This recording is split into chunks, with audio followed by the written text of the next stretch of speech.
Hello everyone, welcome to our channel. ఈరోజు మన topic RRB group D exam 2025 general science ప్రశ్నలు. The most important questions అండి, previous year questions. అలాగే ఇంతవరకు మన ఛానల్ సబ్స్క్రైబ్ చేసుకున్న వాళ్ళు ఈ వీడియోని ఎక్కడ స్కిప్ చేయకుండా లాస్ట్ వరకు చూసి నచ్చితే లైక్ చేయండి, అలాగే కామెంట్ చేయండి, అలాగే మీ స్నేహితులకు షేర్ చేయండి. ఇంకా టాపిక్లోకి వెళ్దాం. మొదటి ప్రశ్న, క్రింది వాటిలో ప్రపంచంలో అత్యధికంగా ఉన్న సేంద్రియ సమ్మేళనం ఏది? Option A methane, option B chlorophyll, option C alkaloids, option D cellulose. Answer మీకు తెలిస్తే కింద కామెంట్ చేయండి అమ్మా. Answer option D cellulose. ప్రపంచంలో అత్యధికంగా ఉన్న సేంద్రియ సమ్మేళనం సెల్యులోజ్ అమ్మా. ఇంకా నెక్స్ట్ క్వశ్చన్ చూసినట్లయితే, అంగారక గ్రహంపై పరిశోధనకు గాను ఇన్సైడ్ను ప్రయోగించింది ఏది? Option A ISRO, option B super, option C NASA, option D Roscosmos. Answer తెలిస్తే కింద కామెంట్ చేయండి అమ్మా. Answer option C NASA.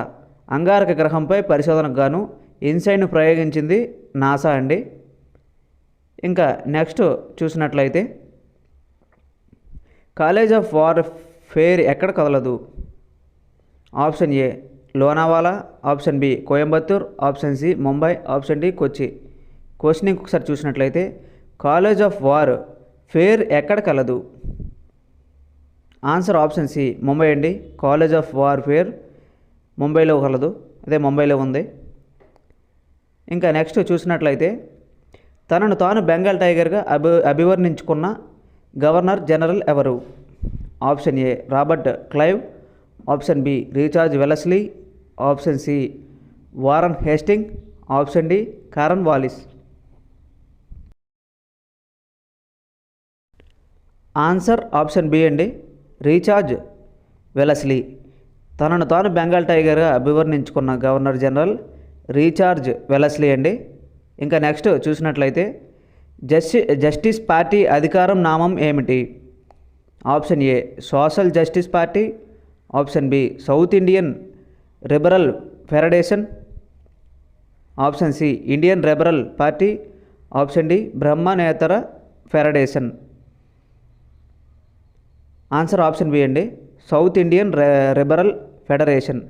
Justice Party అధికారం నామం సౌత్ ఇండియన్ లిబరల్ ఫెడరేషన్. నెక్స్ట్, దత్తమండలాలలో పన్నులు వసూలు చేసే అధికారులు ఎవరు? ఆప్షన్ ఏ జమీందారుడు, ఆప్షన్ బి పాలెగారులు, ఆప్షన్ సి గ్రామాధికారులు, ఆప్షన్ డి నవాబులు.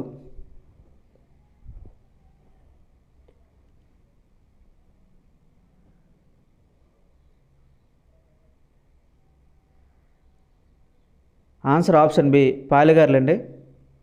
ఇంకా నెక్స్ట్, 1926లో 6వ ఆది ఆంధ్ర సదస్సుకు ఎవరు అధ్యక్షులుగా ఎన్నికయ్యారు? Option A Kamatam Shanmugam, option B Naralasetti Devendrudu, option C Vemula Kurmayya, option D Bhagireddy Padma. Answer తెలిస్తే కామెంట్ చేయండి అమ్మా. ఆన్సర్ ఆప్షన్ బి నరాలశెట్టి దేవేంద్రుడు. 1926లో 6వ ఆది ఆంధ్ర సదస్సుకు నరాలశెట్టి దేవేంద్రుడు అధ్యక్షులుగా ఎన్నికయ్యారండి. ఇంకా నెక్స్ట్ చూసినట్లయితే, శ్రీకాకుళం ప్రాంతంలోని గిరిజనులకు నాయకత్వం వహించినది ఎవరు? Option A Tejeswararao, option B Panchari Krishnamurthy, option C Venkatrao Satyanarayana, option D K Krishnamurthy. Answer తెలిస్తే కామెంట్ చేయండి అమ్మా. Answer option C Venkatrao Satyanarayana. Srikakulam ప్రాంతంలోని గిరిజనులకు నాయకత్వం వహించింది వెంకట్రావు సత్యనారాయణ అండి. ఇంకా నెక్స్ట్ క్వశ్చన్ చూసినట్లయితే, రాజ్యసభ సభ్యులను ఎన్నుకునే పద్ధతి ఏమిటి? ఆప్షన్ ఏ ప్రత్యక్ష ఎన్నిక, ఆప్షన్ బి ఏకబదిలీ కమిటీ ద్వారా నైష్పత్తిక ప్రాతినిధి పద్ధతి, ఆప్షన్ సి బహుళ బదిలీ ఓట్ల ద్వారా నైష్పత్తిక ప్రాతినిధి పద్ధతి, ఆప్షన్ డి కోటా పద్ధతి. ఆన్సర్ ఆప్షన్ బి ఏకబదిలీ కమిటీ ద్వారా నైష్పత్తిక ప్రాతినిధి పద్ధతి. రాజ్యసభ సభ్యులను ఎన్నుకునే పద్ధతి ఏకబదిలీ కమిటీ ద్వారా నైష్పత్తిక ప్రాతినిధి పద్ధతి అండి.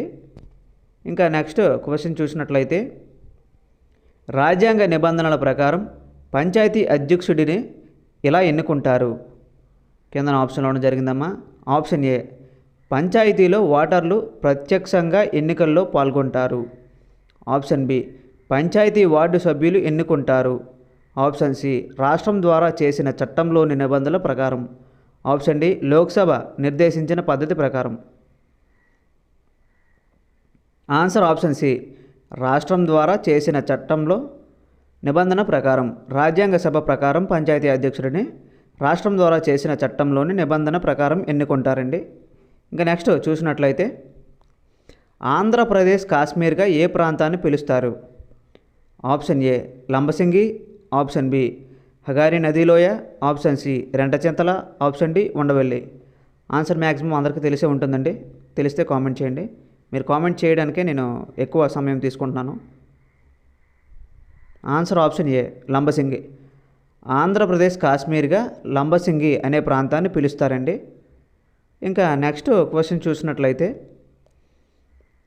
వందే మాతరం పథకం యొక్క ముఖ్య ఉద్దేశం ఏమిటి? ఆప్షన్ ఏ, మహిళల్లో పొదుపును ప్రోత్సహించడం. ఆప్షన్ బి, మహిళల అక్రమ రవాణాను నిరోధించడం. ఆప్షన్ సి, గర్భిణీ స్త్రీలకు పౌష్టిక ఆహారాన్ని అందించడం. ఆప్షన్ డి, పైవన్నీ. ఆన్సర్ కనుక మీకు తెలిస్తే కింద కామెంట్ చేయండి అమ్మా.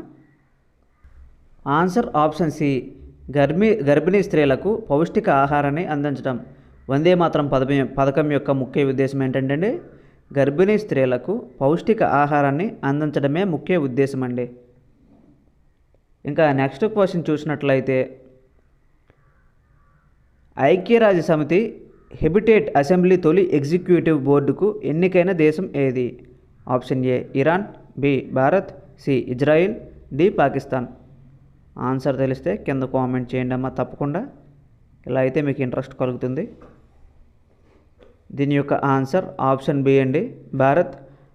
ఐక్యరాజ్య సమితి హెబిటేట్ అసెంబ్లీ తొలి ఎగ్జిక్యూటివ్ బోర్డుకు ఎన్నికైన దేశం భారత్ అనండి. ఇంకా నెక్స్ట్ చూసినట్లయితే నేత్రదానంలో దాత కంటిలో ఏ భాగాన్ని ఉపయోగిస్తారు? ఆప్షన్ ఏ, కనుపాప. ఆప్షన్ బి, కటకము. Option C, retina. Option D, cornea. Answer option D అండి, కార్నియా. నేత్రదానంలో దాత కంటిలో కార్నియా అనే భాగాన్ని ఉపయోగిస్తారండి. ఇంకా నెక్స్ట్ క్వశ్చన్ చూసినట్లయితే ఈ క్రింది వాటిలో దేనిని గాజు పరిశ్రమలో ఉపయోగిస్తారు? Option A, sodium chloride. Option B, sodium carbonate. Option C, sodium bicarbonate. Option D, sodium hydroxide. Answer కనుక మీకు తెలిస్తే కింద కామెంట్ చేయండి అమ్మా. Answer option B, sodium carbonate. Sodium carbonate అనే మిశ్రమాన్ని గాజు పరిశ్రమలో ఉపయోగిస్తారండి. ఈ వీడియో కనుక మీకు నచ్చినట్లయితే లైక్ చేయండి, కామెంట్ చేయండి. అలాగే మరిన్ని వీడియోల కోసం మన ఛానల్ సబ్స్క్రైబ్ చేసుకోండి. Thank you for watch it.